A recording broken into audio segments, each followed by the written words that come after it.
Ok, welcome à tous. Aujourd'hui, on va faire de l'aquarelle. Vous savez, les super landscapes qu'on voit souvent sur une certaine application, notamment Pinterest, où on a des superbes sapins avec beaucoup de brouillard et des effets comme ça de lumière et de perspective. Et donc, aujourd'hui, on va essayer de voir avec l'aquarelle ce qu'on peut faire et voilà. Donc pour commencer, je mouille mon papier en fait, finalement c'est le diluant de l'aquarelle. Mais après, si j'utilisais des peintures à base d'essence, j'utiliserais de l'essence. Si c'était à base d'alcool, j'utiliserais de l'alcool. Le principe reste le même en fait, juste le solvant qui change. Donc là je fais mon ciel. Donc j'avais vu qu'il y avait un peu de vert, un peu d'indigo et un peu de jaune aussi, je fonds tout ça. Le game en fait c'est de travailler dans l'eau pour toujours obtenir des fondus. Ce qui nous intéresse c'est d'avoir ce côté un peu brouillard, un peu vapeur. Et donc pour préparer notre fond, on va travailler en très dilué sur du papier super mouillé. Donc là je fais des splatchs, un petit peu d'éclaboussures, des couleurs qui sont dans ma gamme chromatique, qui sont le bleu indigo, il y a un peu de vert, il y a un peu de violet. Je salis tout ça avec de l'ombre brûlée pour pas que ce soit trop bleu. Et on tapote avec le sopalin et on attaque l'horizon. La première forêt de sapins et puis sa voisine à côté et puis le premier plan aussi qui sont très obscurs, on va dire plus obscurs que le reste du dessin. Voilà, j'attaque aussi les forêts qui sont en arrière-plan, qui sont très très claires, très diluées, en tapotant bien sûr toujours pour fondre un maximum la forêt, quoi. La couleur. Voilà, redesplatch.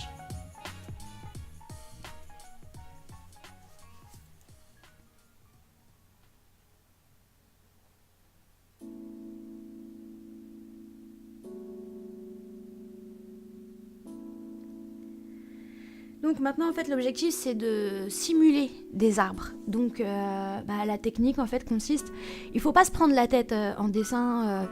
Là le but c'est pas de faire une photo, une reproduction fidèle à la photo. On essaye juste de traduire en fait une ambiance. Et donc en fait l'idée c'est de simuler, de faire l'illusion que ce que l'œil est en train d'observer, ce sont bien des arbres.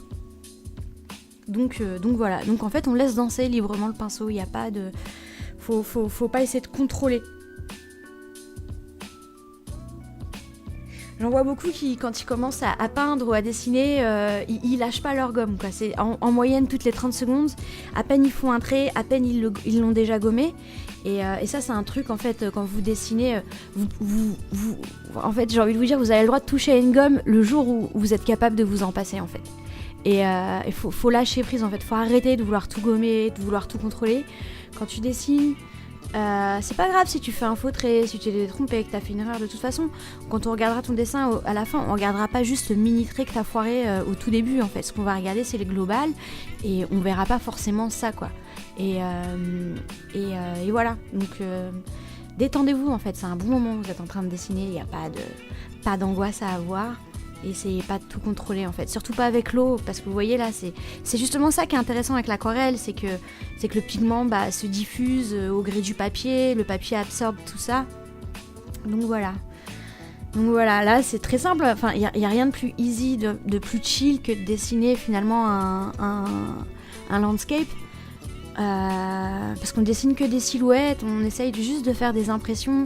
Il n'y a pas de dessin vraiment académique. Vous voyez, j'ai débuté mon dessin comme ça, il y a à la couleur directement en fait. J'ai pas besoin de faire un tracé au crayon papier auparavant, parce qu'en fait c'est suffisamment libre quoi. Enfin, disons que on se libère du dessin au bout d'un moment et par la couleur en fait. C'est un des gros avantages de l'aquarelle. Donc voilà, essayez pas de contrôler tout ce que vous faites. vraiment. Et en plus, d'autant plus que souvent il y a des hasards qui sont très heureux en dessin, et des choses des fois qui sont pas volontaires, qui s'avèrent très judicieuses au niveau du rendu global. Donc voilà. Soyez free quand vous peignez. Enfin, moi c'est comme ça que je le prends en tout cas. C'est comme ça que je le prends. Donc ouais, on est rendu à nos sapins du milieu. Donc ouais, songez aussi à toujours travailler pendant que c'est humide, pour toujours réussir à obtenir ce fondu. En fait, vous faites dans la partie sèche, en fait, vous faites la silhouette, quoi, vraiment la partie qui va être nette de l'arbre, celle qu'on va comprendre clairement, identifier. Et puis après, plus vous descendez, plus le papier, vous allez l'humidifier pour pouvoir diffuser les pigments et avoir ce côté brumeux et vaporeux qui est tant particulier en fait à ce genre de forêt. Voilà. Donc en fait le truc c'est pas de travailler vite, mais juste à temps, quoi. Là, en même temps que tout sèche, peindre à être synchro, quoi. Ou en tout cas avoir cette notion là pendant que vous peignez qui reste présente à l'esprit. Donc ça commence à prendre un peu forme, on commence à capter un peu l'idée globale du truc, là où je veux en venir. Voilà, les sapins, on commence à discerner quelques reliefs, à comprendre qu'on est dans un endroit escarpé, voilà, qu'il y a de la brume, qu'il fait frais, que c'est peut-être le matin, ou peut-être que le soir va tomber dans peu de temps. En tout cas, la luminosité laisse entendre que voilà, il n'est pas 5h de l'après-midi, il n'est pas 4h de l'après-midi là, et ça nous situe au niveau de la température, au niveau de la physique du lieu, au niveau de... Enfin, c'est tout ça en fait, le faire illusion et pas se contenter de recopier et d'être dans la précision de la photo, quoi. Enfin, en tout cas là c'est pas l'objectif du tout, quoi. Et je trouve ça beaucoup plus pertinent de dégager un sentiment, de chercher à exprimer des textures, et plutôt que de faire de l'académisme pur et dur. Là, en ce qui concerne la photo, c'est pas l'objectif. On est là pour se faire plaisir, et c'est de l'interprétation. Parce qu'en fait, cette photo, si on la trouve belle, toutes ces photos Pinterest, c'est justement pour le sentiment de peut-être de liberté, de grands espaces, de nature, que ça nous inspire en fait. Vous avez de lifestyle. et voilà. Donc c'est ce qu'on cherche. Enfin moi, c'est ce qu'on cherche à représenter là aujourd'hui. Et voilà. Donc je me contente juste de suggérer des arbres, quoi. Et en fait, ce qui est marrant, c'est que du coup, l'observateur, celui qui va regarder le dessin, en fait, c'est lui qui va faire tout le boulot. C'est lui qui va interpréter ce qu'il regarde avec des choses qu'il connaît déjà. Et c'est lui qui va dire, c'est des arbres. Parce que c'est vrai que ça ressemble plus à des arbres. Et c'est lui qui va... Même si, au final, c'est le pinceau qui danse tout seul. Moi, je cherche pas à faire du dessin très technique, là, aujourd'hui. Ouais. C'est les impressionnistes qui avaient commencé à avancer cette idée, justement, à s'opposer aux peintres académistes, en disant que, en fait, l'œil de l'observateur était intelligent, et que en fait, on pouvait solliciter son intelligence en suggérant des lumières, en suggérant des touches de couleurs. Et voilà. Les mecs aujourd'hui, ils ont des musées qui portent leur nom. Donc on s'est un peu moqué d'eux à l'époque. Il y avait le salon des refusés. Et ils étaient tous abonnés au salon des refusés. Et ils avaient droit aux railleries, en fait, de leurs collègues académiciens et des puristes, des amateurs puristes. Donc là, je crois que là je vais attaquer en fait le premier plan, en fait, ce qu'on voit en premier. Donc les sapins sont plus gros. Ah ouais, ça aussi c'est une notion, perspective oblige. Les sapins qui sont loin sont tout petits, et puis plus on s'approche de l'œil de l'observateur, plus les sapins deviennent importants en taille. Ça fait partie des petits codes qui font que... c'est de la logique en même temps. On s'est tous aperçus de ça. On a tous des yeux, quoi.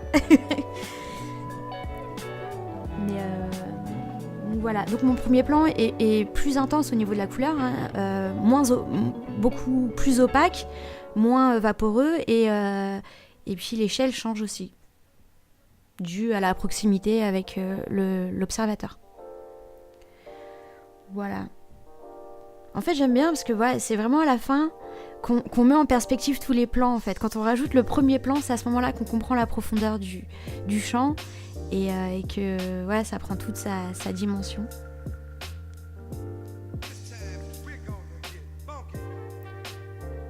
Donc, pour un premier dessin, je vais vous dire, c'est vraiment à la portée de tout le monde. Il n'y a pas besoin d'être Leonardo da Vinci pour pouvoir réaliser ce genre de croquis, de peinture. Vous voyez, la technique est vraiment très très simple. Il faut juste s'entraîner peut-être un petit peu pour maîtriser la dilution et les temps de séchage. Mais en vérité, c'est très simple, quoi. Dessiner un sapin, ça, tout le monde sait le faire depuis l'école maternelle. On a tous fait des dessins pour nos parents, pour Noël. Et voilà.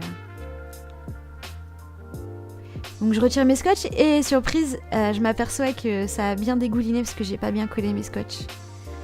Donc c'est pas grave, ça rajoute un peu de charme. Ceci dit, j'espère que ça vous a plu ce petit dessin là, et puis abonne-toi si ça t'a plu et lâche un petit like, et puis je vous dis incessamment sous peu, et il y en aura d'autres.